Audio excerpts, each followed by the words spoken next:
Sumainyo ang Panginoon, at sumaiyo rin. ang mabuting balita ng Panginoon ayon kay San Lucas. Papuri sa iyo, Panginoon. Noong panahon iyon, sinabi ni Jesus, "Kawawa kayo, ipinagtatayo ninyo ng magagarang libingan ang mga propetang pinagpapatay ng inyong mga magulang.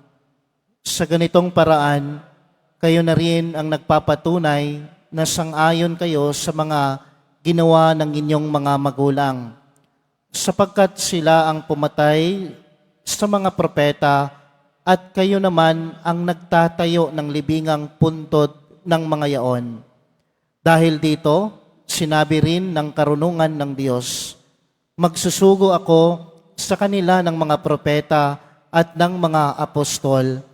Ang iba'y papatayin nila at uusigin ang iba.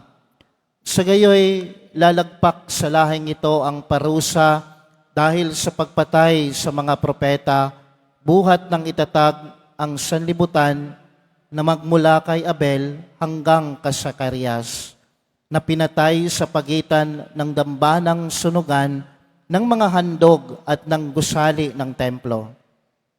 Sinabi ko sa inyo, lalagpak sa lahing ito ang parusa dahil sa kanilang ginawa. Kawawa kayo mga dalubhasa sa kautusan, sapagkat inalis ninyo ang susi ng karunungan. Ayaw na ninyong magsipasok, hinahadlangan pa ninyo ang mga nagnais pumasok.